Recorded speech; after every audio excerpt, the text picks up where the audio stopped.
जय श्री राधे। संतान प्राप्ति।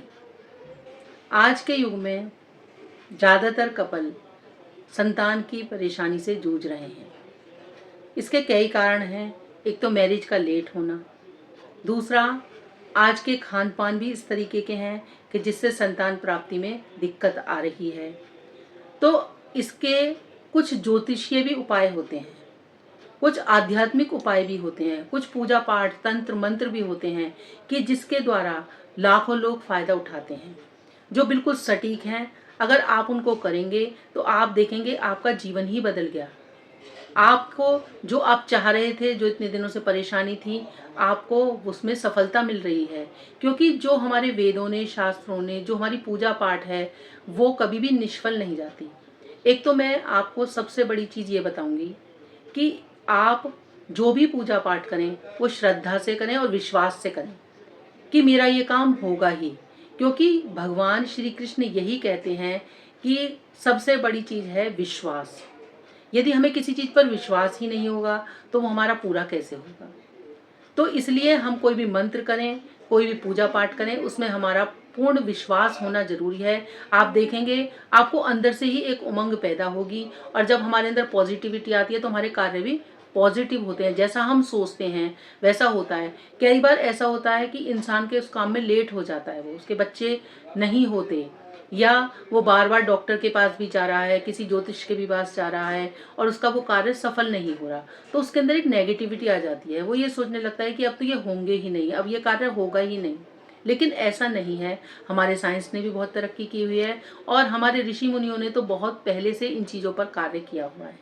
लेकिन शर्त यह होती है कि बताने वाला और करने वाला, जागू और लागू, दोनों चीजें अगर होती हैं तो वो कार्य जरूर पूरा होता है। तो ऐसा ही संतान प्राप्ति में है, या धन की प्राप्ति में है, या कोई भी हमारे चारों धर्म अर्थ काम मोक्ष चारों पुरुषार्थ हैं वो हमें मिलते हैं। लेकिन हमारा ईश्वर पर विश्वास होना बहुत जरूरी है। तो संतान प्राप्ति के लिए मैं आपको छोटे छोटे 3-4 उपाय बताऊंगी।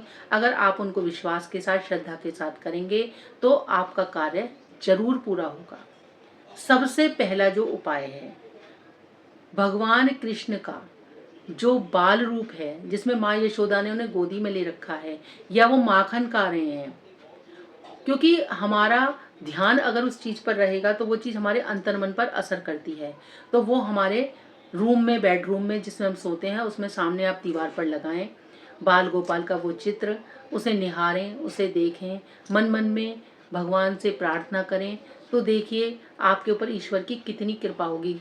भगवान बहुत दयालु हैं। वो भक्त की भक्ति से प्रसन्न हो जाते हैं, उसकी हर इच्छा पूरी करते हैं।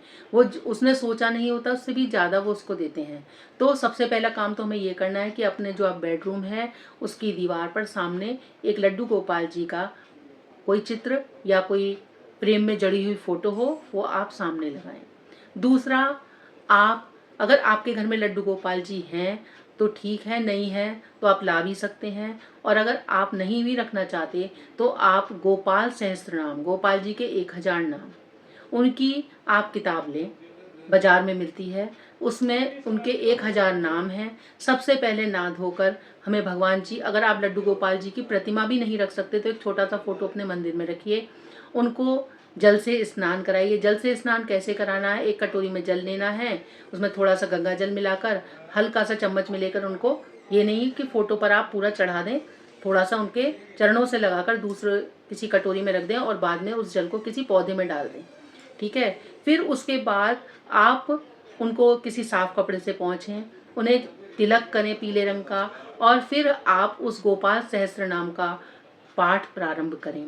पहले प्रभु से हाथ जोड़कर प्रार्थना करें कि हे प्रभु, मेरी मनोकामना को पूर्ण करो। मैं इस निमित्त से ये पूजा कर रही हूँ, आप मेरे को भी घर में एक छोटा छोटा प्यारा प्यारा अपने जैसा मुझे संतान दें।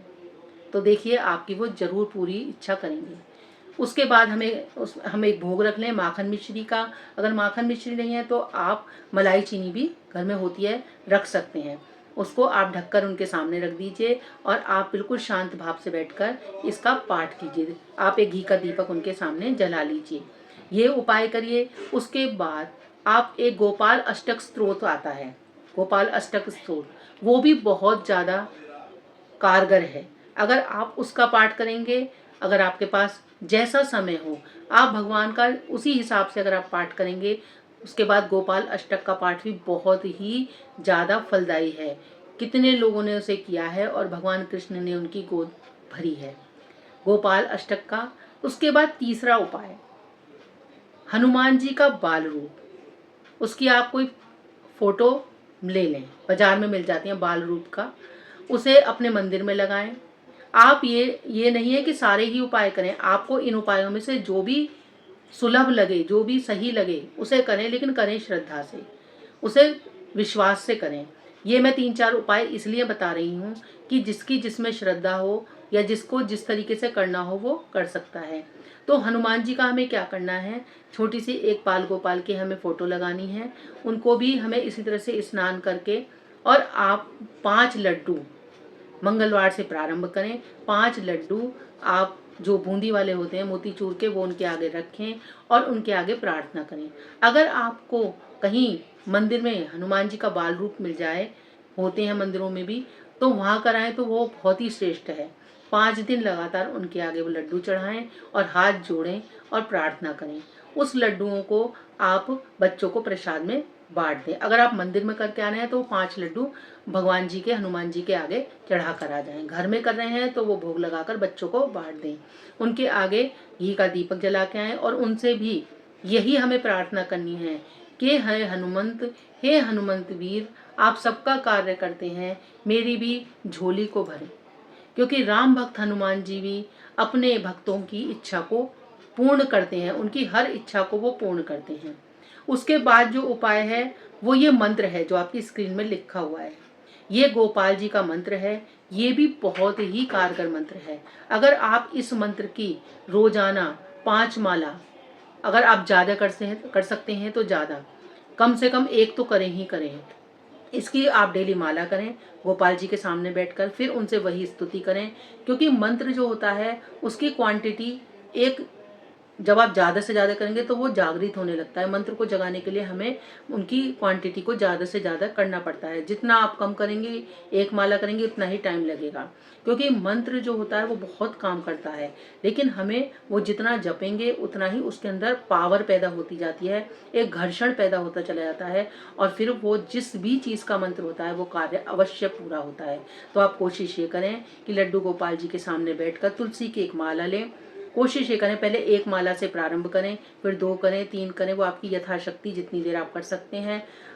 लोग बाग 51 माला भी करते हैं। तो इस मंत्र का अगर आप जाप करेंगे, ये भी बहुत ही सटीक मंत्र है और इससे लोगों को बहुत फल प्राप्त हुआ है।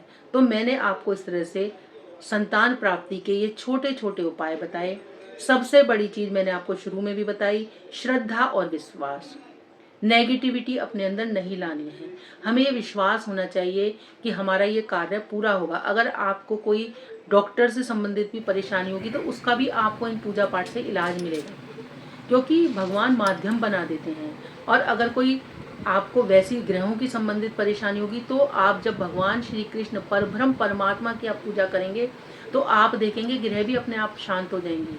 आपकी कुंडली में कोई ग्रह खराब भी चल रही है वो भी सही हो जाएगी। पूजा पाठ में इतनी शक्ति है। आप संतान से संबंधित करेंगे तो आपको संतान प्राप्त होगी, धन से संबंधित करेंगे तो धन के अलग उनके मंत्र हैं, उनकी अलग पूजा है।